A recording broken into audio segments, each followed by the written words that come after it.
Salut, c'est Léo, ça dit quoi?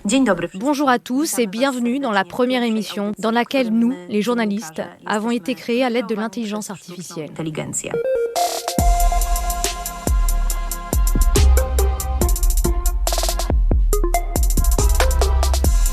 Alors non, je te rassure, moi j'ai pas encore été remplacé par une IA comme sur Radio Off en Pologne, qui vient finalement d'annuler son expérimentation devant le mécontentement général et une pétition qui a rassemblé 17 000 signatures.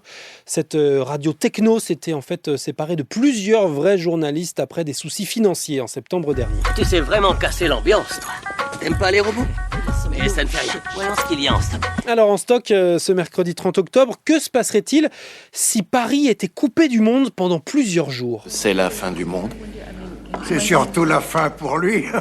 Alors sans aller jusque-là, la ville de Paris travaille sur des hypothèses de crise sans précédent, des inondations historiques ou des blocages routiers comme ceux promis par les agriculteurs en colère dans 2 semaines. Si ça continue, la France pourrait avoir faim. Si Paris était coupé du monde donc, elle ne tiendrait que 5 à 7 jours pour nourrir ses 2 millions d'habitants. On l'a vu au moment du Covid, il n'y avait pas beaucoup de stock. Lui, c'est le directeur de l'atelier parisien d'urbanisme chargé de cette étude par la capitale.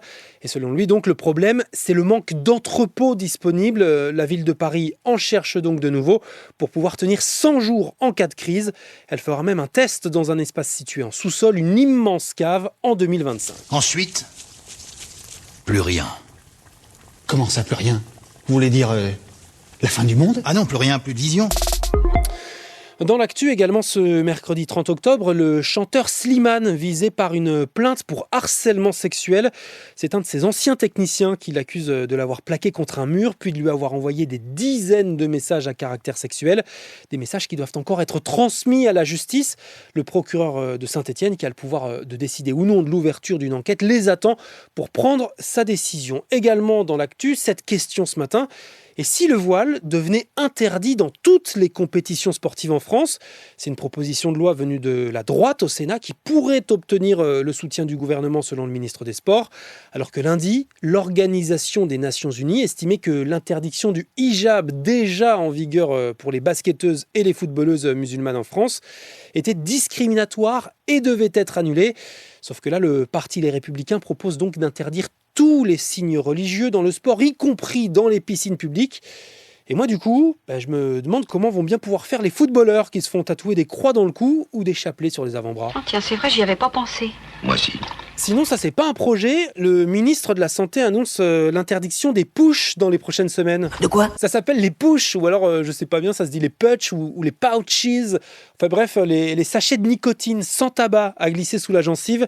Ça fait des années que ça existe, surtout pour les voyages en avion. Mais maintenant, elles ont des goûts acidulés, citron, fraise, menthe, cerise, comme les vapes. Et forcément, les jeunes aiment ça sur les réseaux. Chewing-gum magique. Ouais, c'est relaxant, j'aime bien moi. Les sportifs, ils utilisent ça pour pas abîmer leurs poumons. Ça t'envoie juste une dose de nicotine dans ton cerveau. Et c'est bien le problème. Une sensation de picotement sous la gencive, une légère euphorie et parfois des vertiges, des nausées ou dans le pire des cas des convulsions et des troubles de la conscience relevés ces derniers mois chez des mineurs. Contre l'addiction des plus jeunes à la nicotine, le gouvernement va donc les interdire. Et sur les réseaux, des utilisateurs ironisent déjà, la cigarette, elle, n'est toujours pas interdite. Cigarette? Merci, j'essaie de commencer. Allez, on continue cette semaine notre série de reportages aux États-Unis, J-6 avant l'élection présidentielle. Salut Léo, c'est Sarah. Désolée pour les bruits de voiture. On est là avec Thomas au bord d'une route dans la campagne du Michigan. Et on s'est arrêté devant un magasin de cheminées. On y a rencontré la famille Gorton. Le grand-père Gorton a installé plein de panneaux pour Donald Trump autour de son magasin. Joe Biden et Kamala Harris sont des extrémistes, des gauchistes, des marxistes. Ils veulent se débarrasser du premier et du deuxième amendement sur la liberté d'expression et le droit de porter une arme. Et on a discuté aussi avec sa fille et sa petite-fille. Sa fille va peut-être voter républicain, mais quand même, elle se pose des questions sur le droit des femmes et notamment l'accès à l'avortement. Et puis sa petite fille, par contre, elle n'est pas du tout décidée pour qui elle va voter, et elle le dit elle-même, elle va d'abord se renseigner et pas forcément faire que écouter son grand-père. Mon grand-père est plutôt buté. J'ai l'impression qu'ici, beaucoup de personnes votent républicain parce que leur famille le faisait aussi. Moi, j'hésite encore, mais préserver le droit à l'avortement, c'est super important pour moi et pour les gens de ma génération. L'autre question, c'est les droits des personnes LGBT. Cette américaine de 20 ans, Marissa, qui doit bien se sentir seule dans son comté de Hillsdale, qui avait voté à 75% pour Donald Trump il y a 4 ans. Tu peux d'ailleurs toi aussi toujours m'envoyer des vocaux en cliquant sur le lien dans la description du podcast. J'y répondrai dans un épisode spécial sur la présidentielle américaine du 5 novembre. Ouais, c'est déjà mardi prochain. Et demain, Sarah et Thomas nous emmènent cette fois en banlieue de Détroit à la rencontre d'une des communautés musulmanes les plus importantes des États-Unis, qui vote pas toujours pour le candidat qu'on croit. Je pense que je vais voter pour Trump. Allez, à demain. C'était Léo de France Info. Peut-on revenir sur ce que vous m'avez dit au sujet de ces robots Terminator ? Allez, ciao.